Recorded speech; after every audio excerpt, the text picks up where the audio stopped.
So we'll discuss the verification of basically the principle of moments. So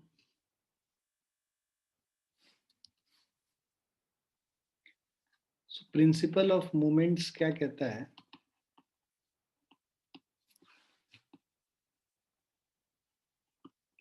So principle of moments कहता है कि sum of anti-clockwise moment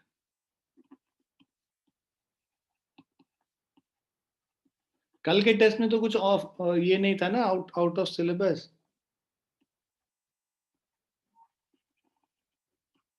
हाँ जी बच्चों. Sir levers था. Liver वाला. अच्छा, लीवर भी हट गया है क्या? अच्छा, मुझे नहीं ध्यान है. यस सर, लीवर हट गया था. अरे तब तो लीवर वाला. बट सर वो इजी था, बस एग्जांपल देना था तो.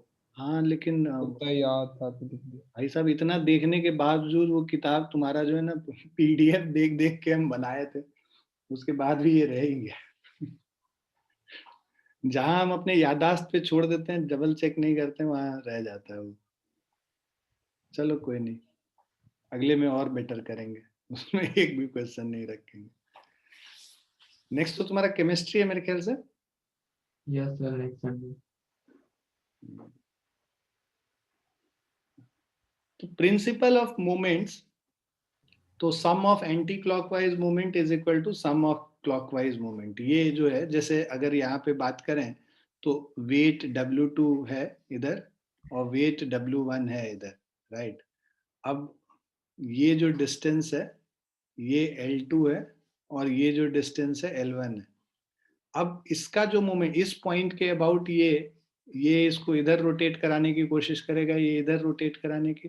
तो ये जो रोटेशन है इधर एंटी क्लॉकवाइज मूवमेंट है. तो sum of anti clockwise movement क्या हो गया? वेट W2 इंटू L2 है ना, perpendicular distance from the axis of rotation. और उसके बाद W1 क्लॉकवाइज मूवमेंट क्या हो गया? Weight W1 into L1, right.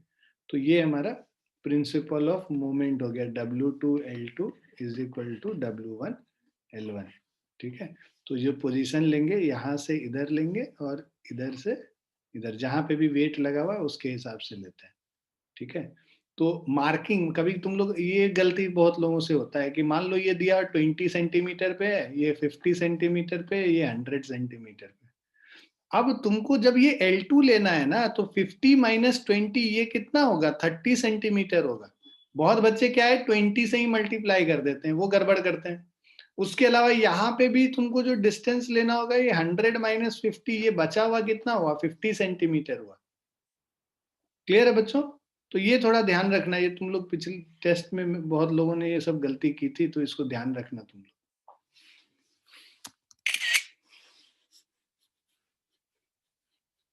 अच्छा, जो बच्चों ने, मेरे ख्याल से कविन और दिव्यांश ने भी फॉर्म भर दिया, 4 बच्चों ने फॉर्म भरा है एग्जाम के लिए.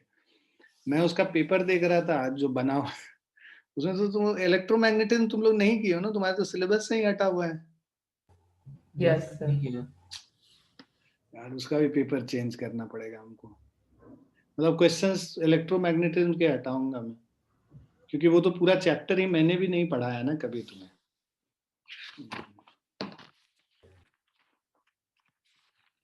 प्रॉब्लम ये है ना कि, अच्छा तुम लोग ह्यूमन आई तुम लोग को थोड़ा बहुत पता है? Yes sir. Yes sir. तुम लोग में 9th क्लास में था कि कब है ह्यूमन आई? नहीं सर, बायो में अभी भी पढ़ रहे थे. अच्छा, वो सब पता है ना तुमको? क्या वो जो होता है, क्या क्या डिफेक्ट्स होते हैं, myopia, hypermetropia? Yes sir. Yes sir. वो फिजिक्स में 10th क्लास में है, क्योंकि उधर. ठीक है, चलो मैं कोशिश करूंगा इलेक्ट्रोमैग्नेट. एक्चुअली जो सिलेबस होता है ना इन सब एग्जाम्स का, वो सीबीएसई के पैटर्न पे होता है. सीबीएसई में मैग्नेटिज्म हटा नहीं है. चलो मैं हटा दूंगा. आई विल रिमूव द जो बेसिक वाला होगा, जो तुमको आता होगा. 10th 9th में भी तो तुम लोग थोड़ा सा पढ़े हो ना मैग्नेटिज्म. तुम लोग को पढ़ाया था कि नहीं लास्ट चैप्टर 9th में फिजिक्स में? नहीं याद है. थोड़ा आई सा डोंट थिंक सर, ऐसा थोड़ा सा पढ़ाया. इसमें. चलो मैं देख के उसको ये कर लूंगा, उसको आई विल रिमूव इट. सो जो बच्चों ने एग्जाम फिल किया है, देर आर 4 सेक्शंस. सो पहला सेक्शन जो है तुम्हारे 20 मार्क्स ईच का, 20 क्वेश्चन ईच, सॉरी. तो 20 क्वेश्चन होगा IQ, जो मेंटल एबिलिटी होता है, ठीक है, जो रीजनिंग बेस्ड क्वेश्चंस होते हैं. मतलब वो जो फिगर विगर बना हुआ रहता है और ये सब जो जितने, समझ रहे हो ना, लॉजिकल एप्टीट्यूड वाले क्वेश्चन पता है ना आप लोग को? इस तरह के क्वेश्चंस पता है ना, मेंटल एबिलिटी वाले, यस सर. जो कभी कभी एक ये 4 बॉक्स में फिगर दिया हुआ रहता है, एक में इधर एरो है, दूसरे में इधर एरो हो गया, तीसरे में इधर एरो हो गया, चौथा का पता नहीं है. 4 ऑप्शन रहेगा कि एक जैसे इधर वाला एरो वाला आंसर होगा तो वो तुमको मार्क करना होगा कि फाइनली ये जो है ये इधर रोटेट करता जा रहा है तो ये वाला हो गया, है ना. तो उस तरह का मेंटल एबिलिटी वाला कुछ वैसे भी क्वेश्चन. और this is one of the example. ऐसा इतना इजी क्वेश्चन नहीं होगा वैसे. अच्छा, 20 questions would be physics, 20 is chemistry, and 20 is maths. So total you have 80 questions. Each question carry 4 marks. And अगर तुमने तुक्का मार दिया और गलत हो गया तुम्हारा आंसर तो -1 है. अगर छोड़ दोगे तो कुछ भी नहीं है, no deduction. But if you have marked a wrong answer, there will be a negative mark of -1 in that. Clear?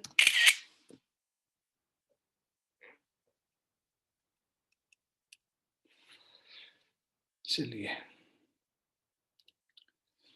अब एग्जाम्पल्स जो है, ये पहला वाला तो बहुत इजी है, दूसरा वाला भी ऐसे ही है.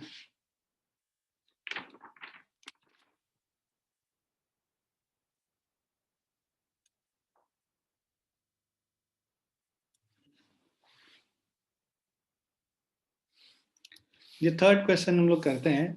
A mechanic can open a nut by applying a force of 150 Newton while using a lever handle of length 40 centimeter. तो एक नट को खोलना है मैकेनिक को, और उसके लिए वो जो लीवर हैंडल यूज कर रहा है, बेसिकली लेट्स से ऐसा कोई नट है, इसको खोलने के लिए जो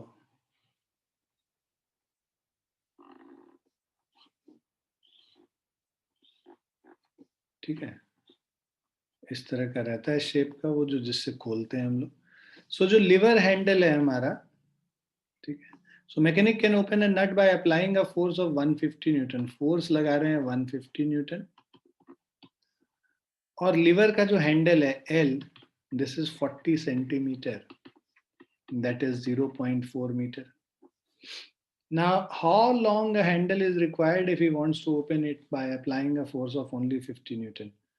So, मान लो ये F1 है, ये L1 है. जब force F2 is equal to 50 Newton होगा, उस केस में L2 निकालना है.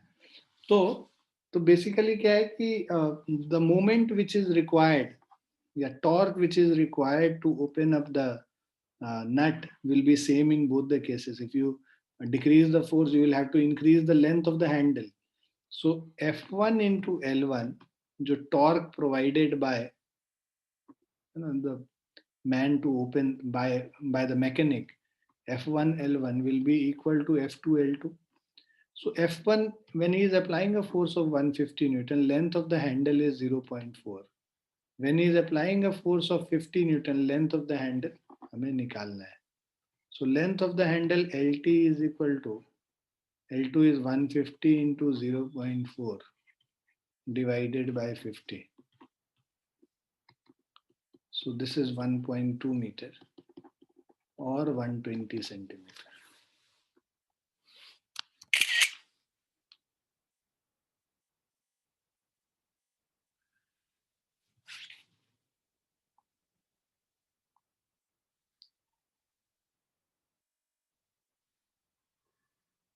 क्लियर है बच्चों?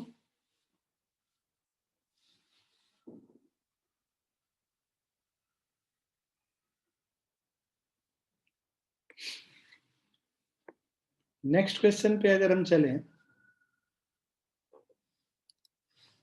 iron door of a building is 3 meter broad. It can be opened by applying a force of 100 Newton normally at the middle of the door. So ये iron door है, ठीक है, यहाँ पे क्लैम्प्ड है, right. So iron door of building is 3 meter broad. So width of this is 3 meter. It can be opened by applying a force of 100 Newton normally at the middle of the door. Middle of the door, यहाँ पे हम लोग force लगा रहे हैं. F is equal to 100 Newton. और जो इसका hinge वाला जो portion है उससे जो इसका distance है 1.5 मीटर होगा.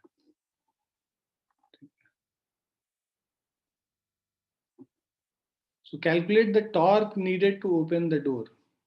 So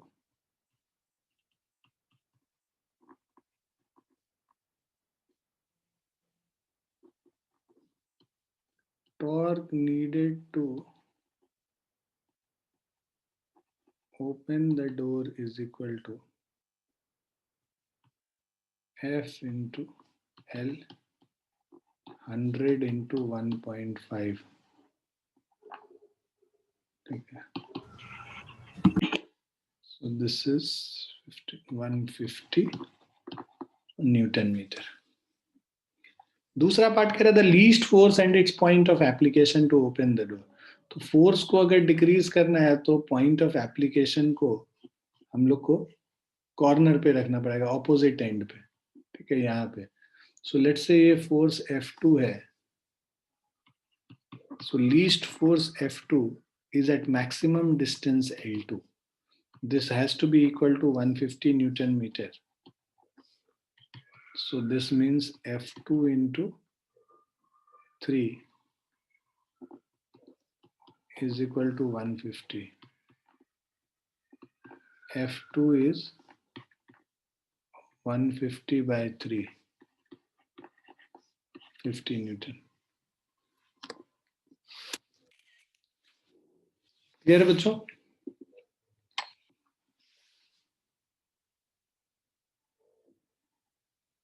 Yes, sir.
Next देखिए, in this figure a roller of diameter 0.4 meter is raised on the pavement XY by a force F1 and F2. तो एक फोर्स लगा रहे हैं F1 यहाँ पे, दूसरा फोर्स F2 लगा रहे हैं और इस पॉइंट के अबाउट ये रोल करके ऊपर चला जाएगा, इस पॉइंट के about. So the forces F1 and F2 each of magnitude 10 Newton, दोनों 10 न्यूटन का है, ये भी 10 न्यूटन है, ये भी 10 न्यूटन है. Compare the torques produced by the two forces. So यहाँ पे जब हम फोर्स लगाते हैं F1 तो जो इसको टॉर्क मिलेगा ये 2R के बराबर मिलेगा, और इसमें ये इसको इधर रोटेट करना चाहेगा और यहाँ पे जो इसको डिस्टेंस R के डिस्टेंस के अबाउट लगता है तो F2 into R ये फोर्स लगेगा. सो जो नेट टॉर्क है that is equal to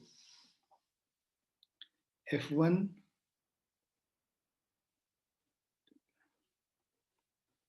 compare the torques produced by two forces.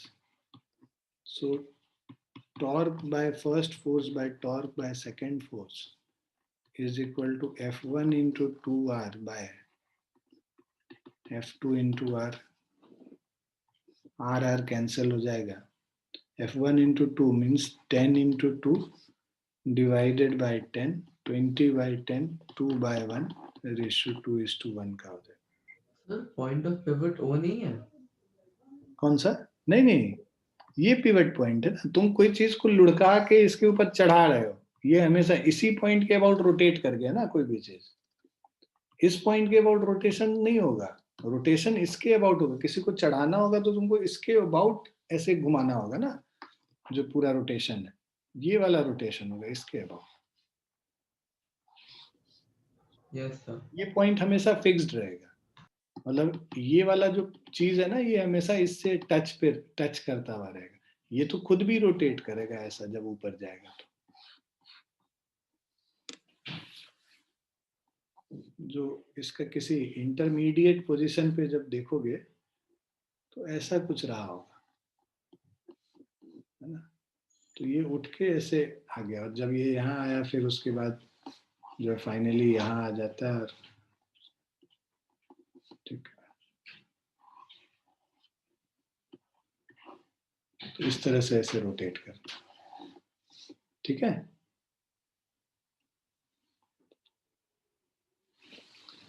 Clear है?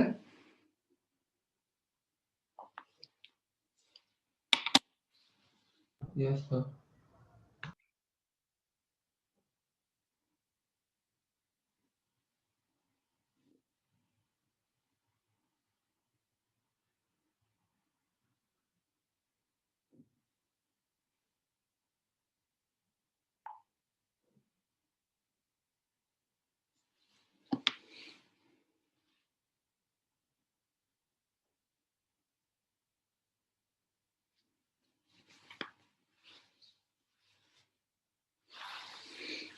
अब इस क्वेश्चन में कह रहा है the wheel shown in the diagram has an fixed axle passing through O, तो अब यहाँ के थ्रू एक एक्सल पास कर रहा है जिसके अबाउट रोटेशन हो रहा है।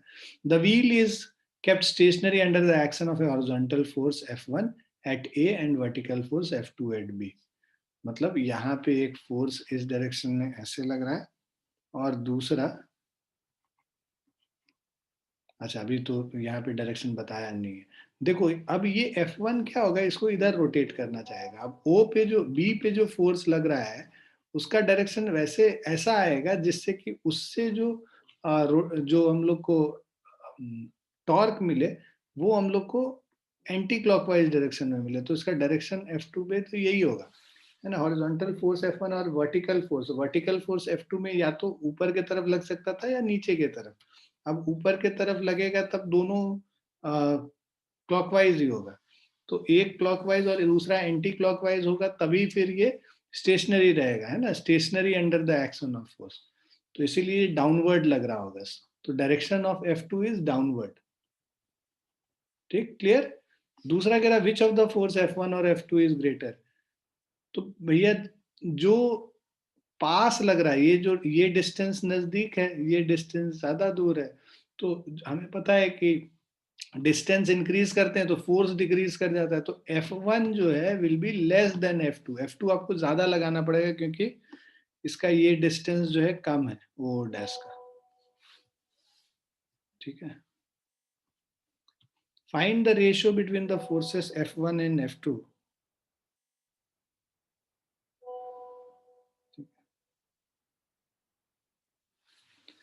find the ratio between the forces F1 and F2 given AO is equal to 2.5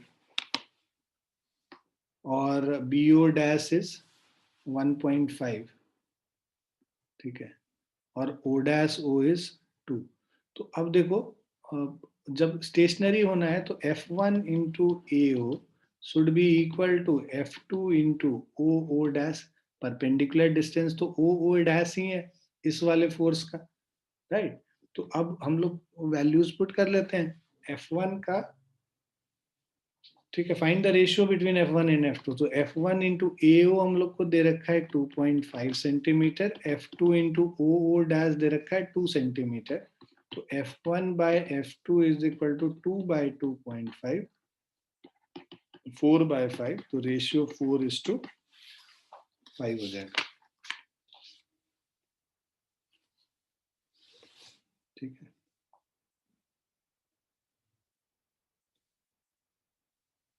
sir अगर हम एओ डायरेक्शन में फोर्स लगाएं तो उसका मोमेंटम कोई नहीं, कुछ भी नहीं होगा ना? ना कुछ भी नहीं, मोमेंटम नहीं। मोमेंट मोमेंट ये तो ये ओ से पास कर गया ना, तो इससे परपेंडिकुलर डिस्टेंस 0 हो गया ना। फोर्स का, है ना, फोर्स का जो डायरेक्शन है उससे परपेंडिकुलर जो उसका लेंथ, जो डिस्टेंस होता है वो निकालते हैं एक्सिस से। अब बिकॉज एओ से पास करने वाला फोर्स ओ से ही पास कर रहा है, तो ओ से परपेंडिकुलर डिस्टेंस उस फोर्स का निकालोगे तो 0 निकलेगा, इसीलिए 0 हो जाता है। Yes sir.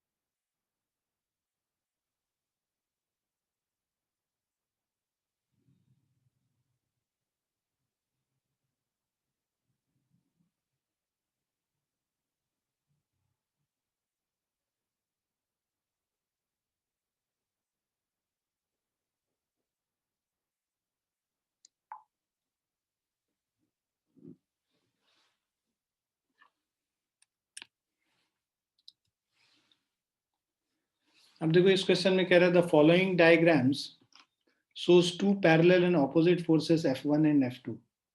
तो two following diagram shows two parallel and opposite forces F1 and F2, each of magnitude 5 Newton. ठीक है। Now एक फोर्स ये रहा F1 F2 और दूसरा फोर्स ये रहा F1, दोनों 5 न्यूटन का है। With their lines of actions separated by the distance of 2 metre, इनके बीच का जो डिस्टेंस है 2 मीटर का। Now point X is pivoted midway between F1 and F2, while a point Y is pivoted on F2. Calculate the total moment of two forces about the point X and Y. X point के about निकालना है, ठीक है। X is pivoted midway, मतलब ये भी 1 metre हो गया और ये भी 1 मीटर हो गया, ठीक है। सो जो परपेंडिकुलर डिस्टेंस X के अबाउट अगर मोमेंट निकालना है, ये इसको इधर रोटेट कराएगा और ये भी इसको इधर ही रोटेट कराएगा, दोनों एक ही डायरेक्शन में रोटेट करा रहा है। तो एक्स पॉइंट के total moment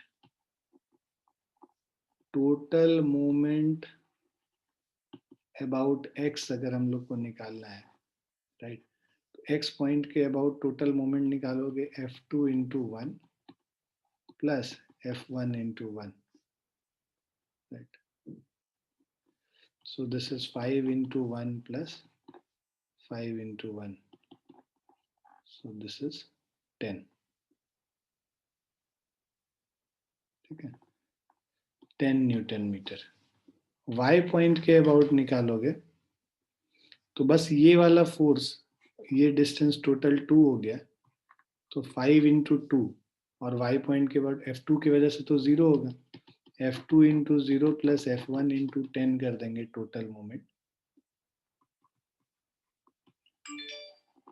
total moment about Y, so this is equal to 5 into 2, sorry 10 नहीं 2, 5 into 2 which is equal to 10 Newton meter. State the effect produced by two forces about the point X and Y. Same effect होगा, X point के about भी clockwise rotation होगा, Y point के about भी clockwise rotation होगा।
देखो यहाँ पे क्या कह रहा है, 2 forces each of magnitude 2 Newton act vertically upward and downward, ठीक है, respectively at the two ends of a uniform rod of length 1 meter which is pivoted at its center. तो पूरा लेंथ 1 मीटर है, सेंटर पे pivoted है, ये हो जाएगा 0.5 मीटर और ये भी हो जाएगा 0.5 metre. Draw a diagram of the arrangement and determine the resultant moment of force about the midpoint of the rod. तो मिड पॉइंट के अबाउट रिजल्टेंट मोमेंट, ये भी इसको क्लॉकवाइज घुमा रहा है, ये भी इसको क्लॉकवाइज घुमा रहा है.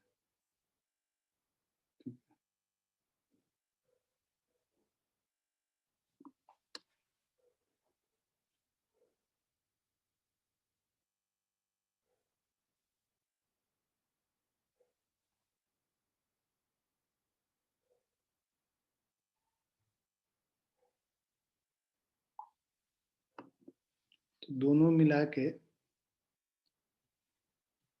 2 into 0.5 plus 2 into 0.5 net moment ये हो जाएगा, क्योंकि दोनों क्लॉकवाइज है इसीलिए ऐड कर रहे हैं. This is equal to 1 into 1 2 newton metre हो गया, और यहाँ पे डायरेक्शन देना होगा 2 न्यूटन मीटर क्लॉकवाइज हो गया.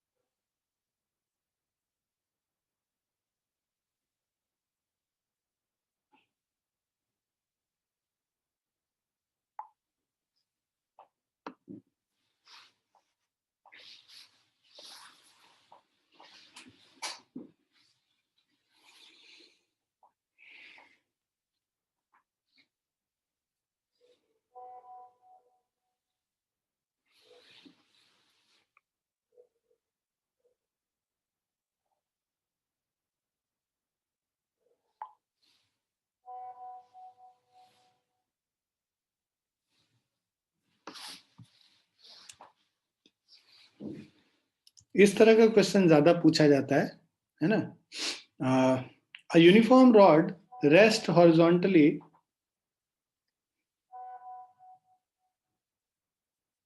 ठीक है, a uniform meter rule rests horizontally on a knife edge at the 60 centimeter mark. तो यहाँ पे knife edge पे ये 60 centimeter mark के ऊपर है.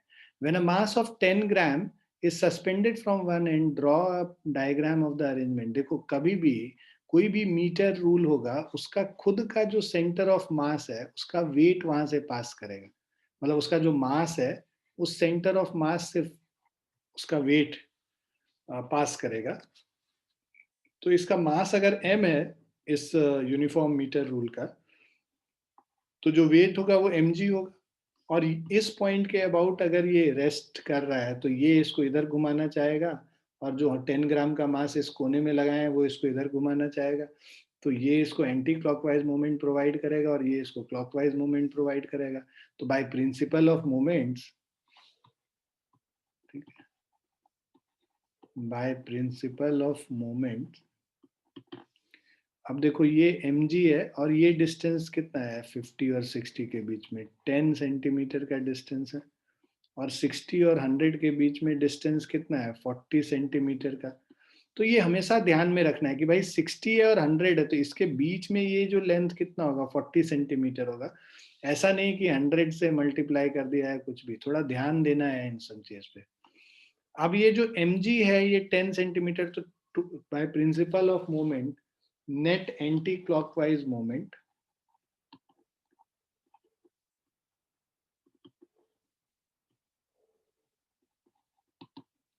is equal to net clockwise moment. Anti-clockwise moment है mg into 10 centimetre is equal to 10g, 10 ग्राम जो मास है इसका, ठीक है. इसको भी हम लोग मान लेते हैं कि मास जो आएगा ना वो ग्राम में ही आएगा, तो इसको चेंज नहीं करते हैं. 10 ग्राम और acceleration due to gravity into 40 centimetre, तो ध्यान रखना है कि दोनों तरफ में क्या है, यहाँ पे ग्राम्स में है, ये जी और जी तो कैंसिल हो जाएगा पहले, है ना। और देखो ये m जो निकल के आएगा वो ग्राम्स में निकल के आएगा, 10 है, ये 4 टाइम्स कट गया, सो दिस इज 40 ग्राम। तो इसका जो वेट होगा, मास होगा, वो 40 ग्राम का। ऐसा यूनिट में कन्वर्ट करने की जरूरत नहीं है, दोनों तरफ कट जाएगा।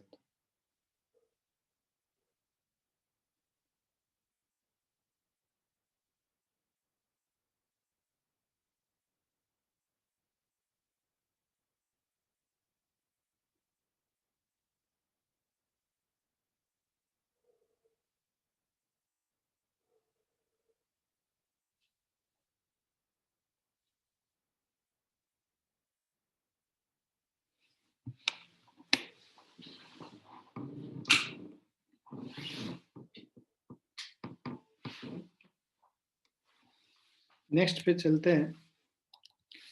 सो on a seesaw, two children of masses 30 kg and 50 kg are sitting on one side of it at a distance 2 meter and 2.5 meter respectively from its middle.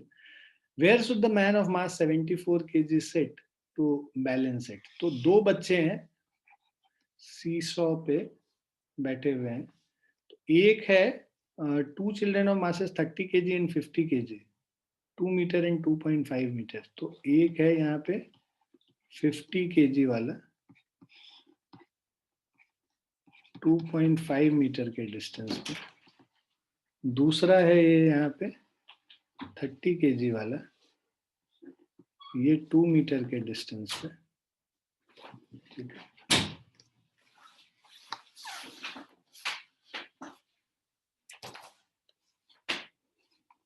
और उसके बाद ये कह रहा है where should a man of mass 74 kg sit, right.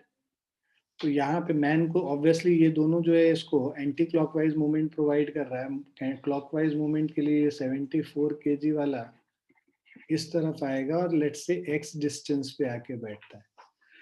तो ये अब देखो movement total by principle of movements, ये लिखना काफी जरूरी है, by principle of movements. Okay, by principle of movements net anti clockwise movement is equal to net clockwise movement. Net anti clockwise movement मतलब 50 इंटू 2.5 50G, सॉरी, है ना, 50G force एक लगेगा यहाँ पे, और ये 30G होगा, और ये 74G होगा। 50G into 2.5 plus 30G into 2 is equal to 74G into x। तो G तो कैंसिल हो गया, 50 इंटू 2.5 125 प्लस 60 बाय 74,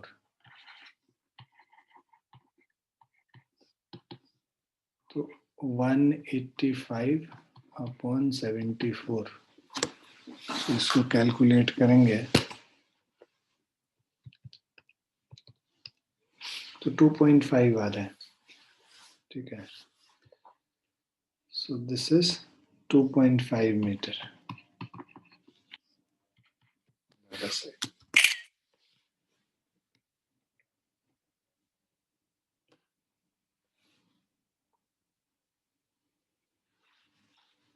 क्वेश्चन जो पूछा जाएगा वो पहले तो जो आपसे ये पूछा जाएगा कि ये बनाने के लिए डायग्राम, और उसके बाद उसका क्वेश्चन सॉल्व करने के लिए।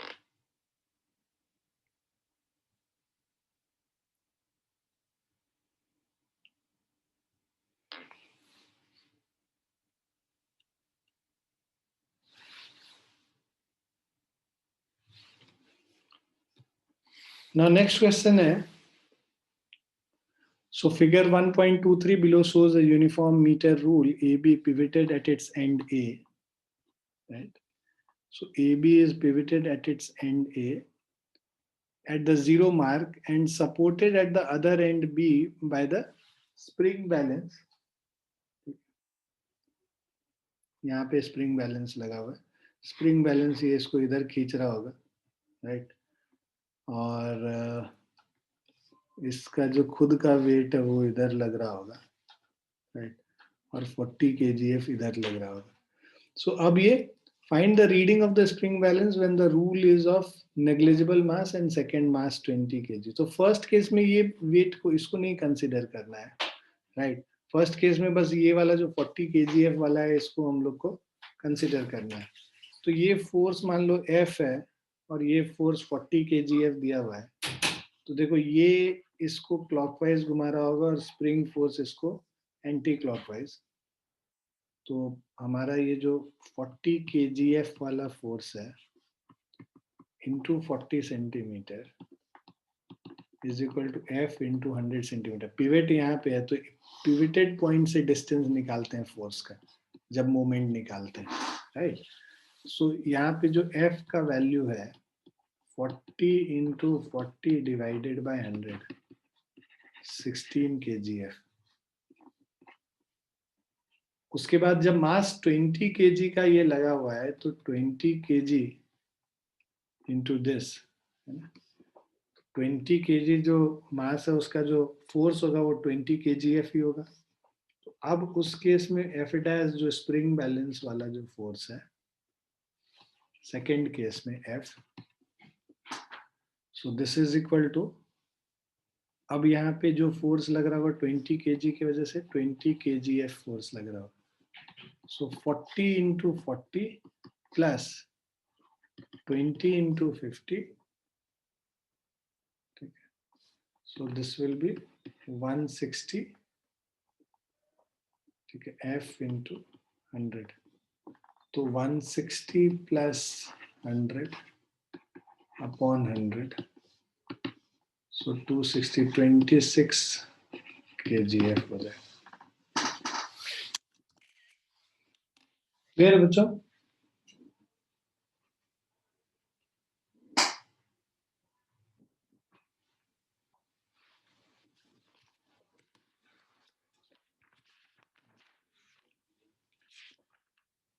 न्यूमेरिकल सारे एक बार दोबारा कर लेना जिससे कोई कंफ्यूजन ना रहे, है ना इसके.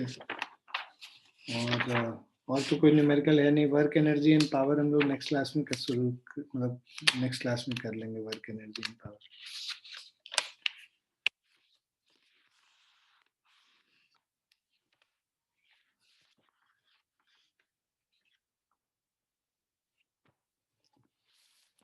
ठीक है बच्चों, चलो bye and take care everyone. So bye. Bye, sir. Thank you.